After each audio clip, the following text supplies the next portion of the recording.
네, 안녕하세요. 건물주톡 대표 김용남 이사입니다. 안녕하세요. 건물주톡 김도균 이사입니다. 저희 건물 관련해서 우리가 가격 얘기할 때 뭐 시가니, 공시지가니, 기준시가니 용어들이 굉장히 많죠. 그게 막 섞여 쓰이는데 건물을 여러분이 취득하고 관리하려고 하시는 분이라면은 그 용어들의 사용 의미와 어디에 쓰이는지 정확하게 좀 아셔야 돼요. 그래서 오늘은 그 부동산의 여러 가지 용어들 그게 어떻게 되는지 같이 한번 좀 살펴보려고 합니다. 우리 용어들 한번 요약해 놨었죠. 네. 뭐가 있나요? 크게 보면. 네, 크게 일단은 실거래가, 그러니까 우리가 주고받은 그 매매가액을 보통 실거래가라고 표현하는데 실거래가가 있고요. 그 다음에 공시지가, 공시가격도 있습니다. 공시지가는 토지에 대한 금액을 말하는 게 공시지가고요. 그 다음에 우리가 기준시가라고 해서 세법이나 뭐 지방세법에서 필요에 의해서 만든 용어가 기준시가가 있고, 그 다음에 또 이 기준시가 비슷한 의미이긴 합니다만 지방세법에서 다시 한번 시가 표준액이라는 말을 쓰고 있어서 오늘은 이 네 가지의 용어의 의미와 차이점을 좀 살펴보도록 하겠습니다. 그러니까 이왕이면 이거 용어를 좀 하나로 통일해가지고 그렇죠. 맨날 하나 가지고 다 쓰면 좋은데 네, 네. 그때 또 근데 살짝 목적이 다르죠. 그렇죠, 맞습니다. 예를 들어 이제 뭐 세금 같은 거 매길 때 세금을 맨날 시가로 하다 보면 시가라는 게 일정하지가 않잖아요. 네, 건물 맞습니다. 샀는데 10년 전에 산 건물을 지금 가지고 재산세를 매길 때 얼마로 볼 거냐? 현재 기준 금액으로 해주면 너무 높으니까 그래서 좀 실제 시가랑 좀 달리 여러 가지 좀 용어들이 좀 섞여 있게 되는 거죠. 목적에 따라서 약간 그 가격 자체를 계산하는 그 크기 방식이 좀 다른 겁니다. 좀 하나씩 자세히 좀 설명해 그래서 주시죠. 일단은 처음에 우리가 실거래가에 대해서부터 한번 같이 보도록 하겠습니다. 뭐 실거래가는 그냥 우리가 실제 거래한 금액인 거고요. 그래서 우리가 부동산을 뭐 양도 양수 매매할 때 주고받은 금액을 계약서에 일단, 섞이는 금액. 맞습니다. 예.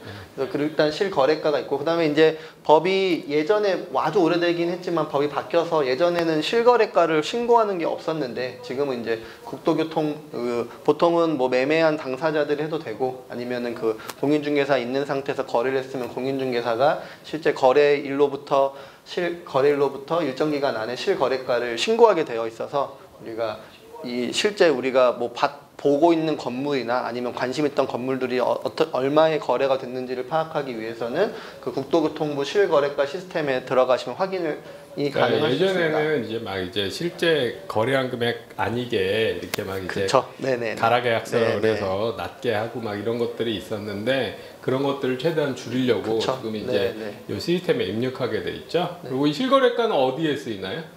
일단은 기본적으로 우리가 양도세를 나중에 양도세 낼 때, 처분하면 양도세 낼 때. 매도하시는 분들은 일단 양도가액이 일종의 매출 금액인 거기 때문에 실제 매수한 분한테 내가 이 건물을 부동산을 양도하고 받은 금액을 일단 이 실제 거래 금액인 거고 이게 이제 양도세를 계산할 때 아주 첫 번째 단계인 양도가액에 해당됩니다. 그리고 이건 이제 이 양도 산 사람 입장에서는 나중에 양도세 내기 위해서 취득원가 계산할 때 또 이 금액이 들어가는 맞습니다. 거죠. 그리고 그다음에 이제 취득세 계산은 우리가 이제 매수하는 분 입장에서도 실제 거래 이제 우리가 취득세 신고를 하게 돼 있는데 일단 취득세 신고서를 보면은 그 취득서에 이제 그냥 내가 쓴 금액이 그대로 취득세 신고가 되는 거예요. 근데 보통 거기에 기재하는 금액 자체가 이 매수인 기준에서 양도 받은 금액을 적게 돼 있기 때문에 기본적으로는 취득세 계산할 때도 그 이 실거래가가 과세 표준에 해당된다라고. 그러니까 이제 실거래가를 세금 목적으로 쓰는 데는 두 군데인 거죠? 네, 맞습니다. 양도세 계산할 때랑 취득세 계산할 때 이 두 군데만 쓰는 거죠. 물론 예외적인 케이스도 있습니다만 실제 거래가가 제일 우리 그 제3자 간의 거래에서 제일 통용되는 건 거고요. 일단은 시가라는 표현 자체를 일단 한번 살펴보고 가야 뒤에서도 설명이 편하니까 일단은 뭐 불특정 다수 사이에 자유로이 거래가 이루어지는 경우 통상 성립된다고 인정되는 일반적인 거래에서 정해지는 가격이 그러니까 시가죠. 어떤 목적 없이 서로 간의 이해관계만 따져서 정확하게 평가해서 주고받는 금액을 일단 시가라고 보시면 되고 뭐 상속이나 증여세 계산할 때도 일단 부동산을 평가할 때는 일단은 기본적으로 법에는 시가로 평가한다라고 되어 있습니다. 이제 법에 시가라고 돼 있는 이유는 일반적인 이제 상품 같으면 이제 상속증여세 꼭 부동산만 해당되는 게 아니라서 일반적인 상품 같으면 그냥 거래되는 가격이 있으니까 시가라고 하는데 이제 부동산의 경우에 상속이나 증여라면 어떤 고민이 있는 거냐면 여기 예를 들어 건물을 여러분이 가지고 계시다가 증여해줬다. 근데 이 건물을 내가 살 때 금액이 있고 증여 시점에 그럼 얼마의 시가냐 이게 애매하거든요. 그래서 그런 걸 좀 판단해 줘야 되기 때문에 그 상속 증여할 때는 별도로 그 시가에 해당되는 대용치 그걸 찾는 이제 그 방식들이 존재하는 거죠. 그러다 보니까 이제 여러 가지 가격이 있는 겁니다. 네, 맞습니다. 그래서 지금 실거래가를 조회하기 위해서 그 국토교통부 실거래가 시스템 확인이 가능하다고 말씀드렸는데요. 검색창에서 뭐 실거래가 공개 시스템만 검색하셔도 이 사이트가 나오고요. 그 다음에 이제 내가 관심 있는 지역이 요 근래 얼마 거래된 게 있는지 한번 보시고 싶으실 때 찾으면 되는데, 일단은 뭐 다양하게 아파트 뭐 이렇게 다양하게 있지만 일단 저희는 꼬마 빌딩을 한번 살펴보고 최근 2021년도 서초동에서 거래된 게 있는지 한번 찾아봤는데, 일단 12월 달 기준으로 뭐 2건 정도가 일단 기록이 돼 있는 걸 확인할 수 있었습니다. 그래서 뭐 여기에 용도 지역이나 뭐 계약이 이나 뭐 거래 금액, 뭐 거래 어떻게 했는지, 위치는 뭐 중개사가 어디에 있는지 뭐 이런 식으로 표시되어 있는 걸 알 수가 있어서 거래 금액이 어떻게 형성되어 있는지도 여기서도 정보를 그러니까 부동산을 이제 지금 가지고 계신 분 말고 살려고 고민하고 계신 분들은 이 사이트를 계속 들어가셔서 내가 살려는 지역의 가격이 어떻게 바뀌고 있는지, 예? 그리고 이걸 좀 기간을 넓혀보면 연도별로 뒤로 가보면 얼마나 올라갔는지 뭐 이런 것도 확인해 볼 수 있으니까 여러분이 유용하게 쓸 수 있으실 거예요. 이건 꼭 활용하시면서 계속 취득하려는 분이면 신경 써서 보시면 좋을 거고요. 자, 그 다음에는 기준 시가에 대해서 알아보도록 하겠습니다. 그 상속이나 증여 같은 경우에도 앞에 말씀드린 것처럼 시가라는 게 용어를 시가라는 걸 딱 정확하게 말하기 쉽지 않기 때문에 일단 뭐 법인세나 뭐 이런 세법에서는 실거래가가 없는 경우에 실거래가가 없거나 그 다음에 부동산을 서로 교환하는 거래에 있어서는 이 평가하는 게 쉽지 않기 때문에 일단 그 나라에서는 기준시가라는 용어를 둬서 이런 케이스 실거래가가 없거나 부동산을 교환하는 경우에는 기준시가를 쓴다라고 일단 규정을 하고 있습니다. 시가인데 실제로 일반적인 전혀 특수관계가 없는 사람들 사이 거래가 일어나서 돈을 주고받았으면 그건 우리가 상식적으로 얘기하는 시가인데, 그거 말고 일정하게 우리가 증여를 했다거나 아들한테 줬다거나 아니면 부모님이 돌아가셔서 상속받았다거나 이랬을 때는 시가가 명확지 않으니까 시가에 해당되는 기준으로 보는 금액을 정하겠다. 이게 기준시가예요. 그래서 이거는 주로 상속 증여세, 그 다음에 이제 우리 소득세 계산하거나 법인세 계산할 때도 세법상 쓰는 시가 개념입니다. 일반적인 거래가 아닌 상황이라고 보시면 돼요. 네, 맞습니다. 그래서 일단 세금을 부과하는 기준의 시가를 기준시가라고 표현하고요. 보통 실거래 뭐 정확한 건 아닙니다만 보통 실거래가의 80% 정도가 기준시가로 책정된다고 인지하시면 되고요. 그다음에 기준시가는 일단은 지금 여러 가지 세법에서 안내하고 있다고 말씀드린 것처럼 국세청에서 일단 안내해주는 부분들이 있습니다. 그래서 국세청에서 안내해주는 부분은 수도권이나 5대 지방광역시, 세종시 같은 경우에 오피스텔이나 3,000제곱미터 제곱 또는 100개 이상의 상업용 건물을 이제 두고 이런 뭐 종류나 규모나 거래 상황 등을 참작해서 국세청장이 이제 매년 1회 이상 고지를 하게 돼 있습니다. 그래서 이런 것들은 국세청 사이트에 들어가시면 바로 안내가 되어 있는데요. 여기가 이제 국세청 사이트에 네. 들어가면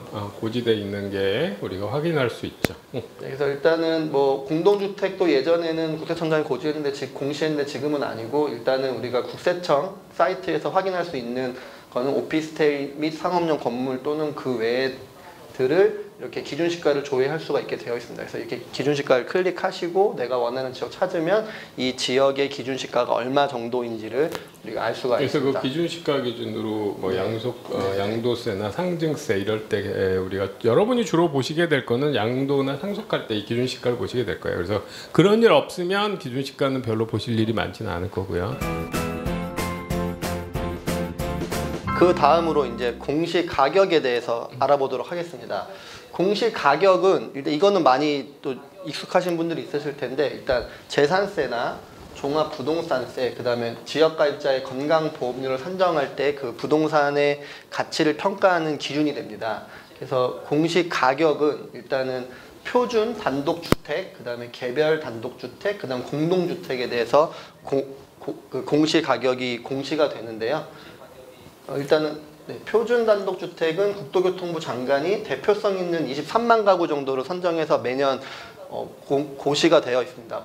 공시가 되고, 그러니까 이제 이게 모든 주택들이 이제 공동주택, 아파트 같은 것들은 실거래가가 되게 빈번하게 있는데 이 개별주택, 혼자 있는 그냥 집들 있잖아요. 이런 것들은 거래가 잘 안 되다 보니까 이런 것들에 좀 표준에 해당되는 것들을 2, 3만 가고 전형적인 집들을 먼저 정하고 그거에 맞춰가지고 이 가격 기준으로 해서 조정해 가면서 개별 단독 가격을 또 정하는 거죠. 네, 맞습니다. 그리고 그래서 표준 단독이 있고 개별 단독이 있고 그다음에 우리가 아파트나 연립 다세대들 있는 공동주택 같은 경우도 공시가격, 그러니까 결국에 공시가격은 주택과 관련된 부동산 그 금액을 우리가 알려주는 그래서 요걸 거고요. 기준으로 우리가 아파트를 만약에 샀다면 그걸 기준 재산세도 정해지고요, 종부세도 정해지고 네, 건강보험료도 지금 다 영향을 주고 있죠. 네. 그래서 일단 공시가격은 주택 관련된 거고 표준단독, 개별단독, 공동주택이 있다 이렇게 알고 계시면 될 것 같고요. 일단 우리가 공시가격을 알아보기 위해서는 그 부동산 공시가격 알림이라는 사이트가 있습니다. 그래서 여기 들어와 보시면 이제 내가 원하는 요즘 뭐 금방 다 찾을 수 있게 돼 있죠. 맞습니다. 그래서 메뉴별로 그냥 원하는 걸 찾으시면 돼요. 그래서 지금 아까 말씀드린 대로 표준 단독, 개별 단독, 그다음에 우리 같으면 공동주택이 공동주택에 해당되겠죠. 네, 그래서 보통 이걸 클릭하시고 들어가시면 이렇게 뭐 저는 일단 표준 단독주택부터 열람하는 화면을 가지고 와봤는데 일단 표준 단독주택 같은 경우에도 뭐 내가 원하는 연도, 위치를 이렇게 선택하면 되는데 일단 이거는 뭐 대부분 주택이라서 제가 그냥 가장 맨 위에 상단에 있는 걸 몇 개 찾아서 왔습니다. 그래서 서울특별시 강남구의 가로수길에 있는 뭐 표준 단독주택 하나를 예로 들면 이 지역이 나오고요. 이 가격의 공시 가격도 이렇게 이 사이트에서 조회를 하실 수가 있습니다. 그래서 이 기초 자료를 또 보게 되면 뭐 이 주택의 특성들이 여러 가지 나오는데 뭐 2종 일반 주거 지역이고 뭐 주거 면적 비율이라든지 뭐 용적률, 건폐율 뭐 이런 것들이 다 조회가 되니까 뭐 공부하시거나 투자하실 때 이런 것도 알고 계시면 좋을 것 같습니다. 네. 그래서 뭐 계약일이나 금액까지 나오니까 이런 부분들은 공부하시면서 확인하시면 될 것 같고요. 그래서 일단은 개별 단독주택이나 공동주택은 워낙 호수도 많고 또 개인 정보일 수도 있어서 제가 일단은 표준 단독주택만 가지고 와봤는데 뭐 각 주택 가격의 다 마찬가지 방식으로 맞습니다. 카테고리만 바꿔서 하시면 되니까 이런 방식으로 조회해 보시면 이렇게 살려고 하는 부분에 부동산에 대해서 아주 자세하게 여러분이 정보를 얻을 수 있습니다. 네. 그 다음에 이제 공시지가라는 용어가 있는데요. 이제 공시가격과 유사한데 이제 공시가격은 주택에 관련된 거라고 했다면 공시지가는 이제 토지에 대한 금액을 안내해주는 내용입니다. 그래서 이것도 마찬가지로 표준을 정하고 그 표준을 기준에서 개별 공시지가들이 있는 건데요. 일단은 표준지도 토지 50만 필지 정도, 전국에 있는 토지 중에서 지역별로 좀 대표성 있는 지역들을 선정해서 그게 한 50만 필지 정도 되고요. 그거를 우리 국토교통부 장관이 매년 1월 1일 날 이렇게 표준지 공시지가를 공시하게 되어 있고, 그다음에 이제 각 지자체장들은 이 표준지 공시지가를 근거해서 각 지역별 특성에 고려해서 이제 그 결정하고 공시하게 되어 있습니다. 네. 그렇게 정해지는 거죠. 네. 그래서 이걸 가지고 여러 가지 세금, 법인세나 소득세, 그다음에 지방세, 재산세 이런 거 할 때 땅에 대해서는 공시지가로, 그러니까 공시지가 이건 땅이고 공시가격은 부동산은 이제 주택은 땅만 있는 건 아니니까 그건 공시가격으로 좀 더 자세히 해놓은 거죠.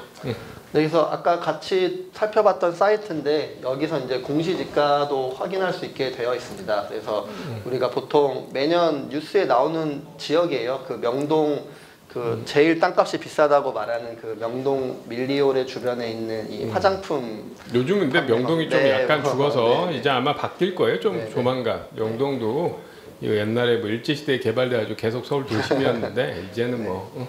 그래서 뭐 대표적인 지역 몇 군데를 이렇게 표준지로 한 거니까 여기 지역을 선택하시면 이제 공시지가가 얼마인지 이렇게 알 수가 있고 방금 그 화장품 판매하는 그 건물 기준으로는 21년도는 1제곱미터당 2억 650만 원 정도가, 그러니까 3.3제곱미터니까 한 평당은 6억 넘게 6억 5천 이렇게 되는 거죠. 평당 공시지가가. 실거래가 말고요.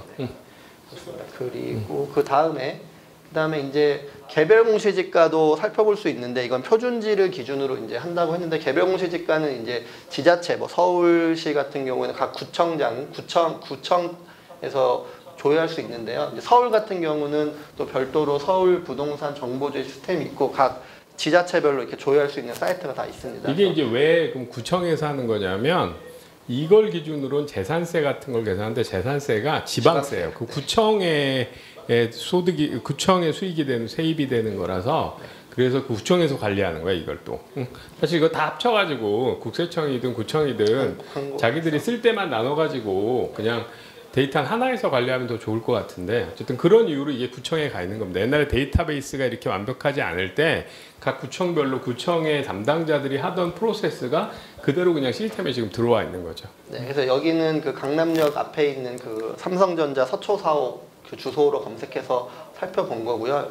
2021년도 기준으로 이 건물은 개별 공시지가가 8,500만 원 정도가 되는 걸 알 수가 있습니다. 개별 공시지가는 상대적으로 시가보다 실질적인 시가보다 많이 낮습니다. 네. 그 다음에 이제 시가 표준액이라는 말이 또 있습니다.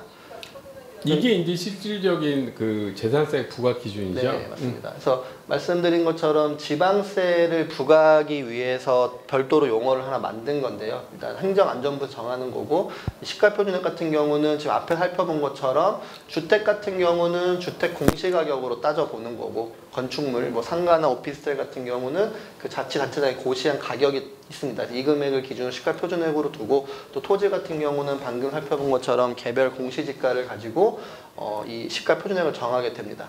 그래서 지금 시가표준액은 지방세인 재산세와 취득세에서 그 정하고 있는데 취득세 같은 경우는 보통은 내가 취득세 신고하는 신고서를 적은 그 신고한 가액이 그 취득세 부과하는 기준이 되는데 뭐 만약에 신고를 아예 안 했고 이제 우리 구청이나 시청에서 이렇게 취득세를 고지하는 경우가 있습니다. 그때나 아니면 신고했는데 금액을 표시를 안 하거나 아니면 그 이미 정해놓은 시가표준액보다 적을 경우에는 바로 이 지방세에서는 시가표준액을 바로 부동산 가격으로 결정해서 그 납세 의무자에게 고지를 하게 되어 있습니다. 그래서 시가표준액에 아까 앞에 봤던 주택은 공시가격이 그대로 지방세 과세하는 기준금액이 되는 거고 토지는 공시지가가 그대로 지방세 과세하는 금액이 되는데 이제 주택은 건물까지 다 들어가 있는데 상가 오피스텔은 건물이 빠져 있기 때문에 얘네들은 별도로 이제 재산세를 부과시켜야 되니까 그 땅만 갖고 부과할 수는 없기 때문에 각 구청 같은 데서 별도로 금액을 정해서 그걸 기준으로 재산세를 계산하는 거죠. 네, 그래서 시가표준액 같은 경우에 서울시는 이택스 인터넷 납부 시스템에서 시가표준액을 조회할 수가 있습니다. 그래서 이것도 마찬가지로 연도나 뭐 위치 등을 정해서 조회하면은 이 현재 내가 조회한 건물의 시가표준액이 계산되는 걸 알 수가 있고요. 그다음에 뭐 지방 같은 경우는 보통 위택스 우리 지방세도 인터넷 사이트 위택스가 있습니다. 그래서 서울시는 별도로 있고 서울시 이외의 지역은 이 위택스에 들어가서 건축물 시가표준액 조회를 해 보시면 여기도 마찬가지로 뭐 위치나 이런 걸 선택하면은 해당 그 위치의 시가 표준액을 알 수가 있습니다. 그래서 우리 일반적인 거래할 때 양도세 계산할 땐 이걸 쓰는 거고요. 그 다음에 우리 공시지가라고 하는 거 재산세 이런 거 계산할 때는 이쪽으로 가는 거고. 네. 그 다음에 이걸 가지고 공시지가 기준으로 시가표준액이라는 걸 정해서 부과하게 되죠. 그래서 재산세 나올 때 보면 시가표준액이 나와 있어요. 그래서 이 용어들 같이 한번 좀 정리해 봤는데 이렇게 좀 목적에 따라서 용어들이 좀 여러 개가 있고 만드는 데가 서로 다르니까 그리고 조회할 수 있는 곳이 다르기 때문에 저 영상에서 우리 자세하게 어디에 들어가면 여러분이 이 해당되는 부동산의 기준시가나 과거 실거래가나 공시지가 이런 걸 볼 수 있는지 저희가 같이 찾아봤고요. 그 다음에 그게 어떤 목적으로 사용되는지도 봤으니까 이 정도는 여러분이 알고 계시면서 이제 부동산 관련된 정보를 보시면 거기 무슨 뜻이다 그리고 이거 한번 찾아봐야겠다고 할 때 쉽게 좀 보실 수 있을 거라고 봅니다. 자, 이번 영상 여러분한테 부동산 가격에 대해서 여러 가지 개념들 이름에 해당되는 것들 좀 정리가 되셨으리라 봅니다. 예, 수고하셨습니다. 네, 감사합니다.